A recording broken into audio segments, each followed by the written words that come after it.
Hey, good day all. This is TurboDave here at Performance Corner.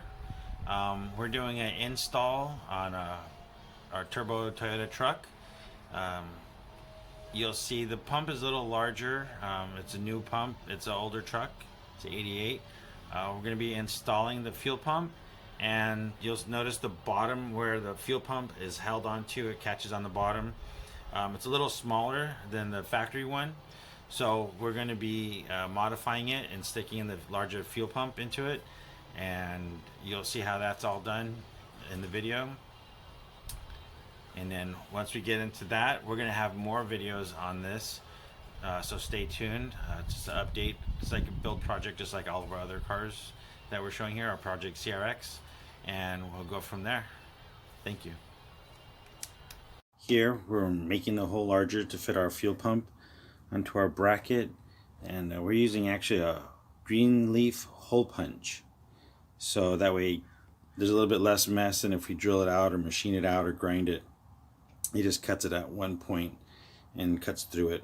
We'll have a aftermath, if you would, to this. Here we have it. It's fully installed. There's our crimper. We use an 8-sided crimper. There's the extension. We painted the top of the housing a little bit. It was a junkyard part, looked a little bit tattered, so we cleaned it, painted it, taped it all off so everything didn't get painted. There's the plug that came with the pump, so we use it, shortened it up a little bit, attached it to the stock wires. The stock wires were a little brittle, so we cut as high as we could, or that we didn't feel it was still brittle anymore. And we had to enlarge it like I showed. And here's the two tools that we use from Greenlee. They're hole punchers, basically 3/4 of an inch and I think half an inch. But actually, you could just do one step and go to the 3/4 of an inch. And there's the pieces that it took out, and it was a really clean job.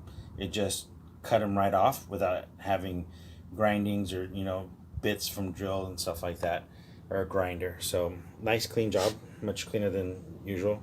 And then as you can see here, kind of fit in there real nice. It's pretty tight once you get the filter on. It's really tight in there.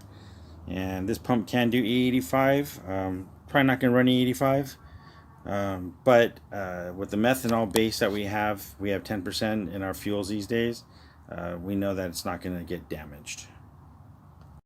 All right, so we're back. You see how that fuel pump was installed. We had to actually use some punches to clearance the bottom, but it made a clean cut on that, so that way it just pressed the metal out, made it exactly just slightly bigger actually, so we could run a rubber piece inside there to keep it from vibrating or breaking apart, and it holds the bottom of the pump still. So that's how we got that in there. It's going to be rewired into the stock harness, but only part of it, because we're doing aftermarket ECU on that, so we'll cover that also. But sometimes when you're putting a big pump into an older car, or if you're going to do multiple pumps, you got to do some modifications. This one was quite simple because it fit into basically the same bracketry. It was just needed a little bit of clearancing and massaging, and we'll go from there. We're going to do some other modifications on it. We'll cover the rest of the truck also, the Toyota Turbo truck, in other videos, so stay tuned. This is Turbo Dave here at Performance Corner. Thank you for joining us. Please subscribe if you like the videos. Watch our other videos, and we'll have more coming on this. If you're interested, if you have any comments or questions, or you want to see something, let us know. Thank you. Be safe.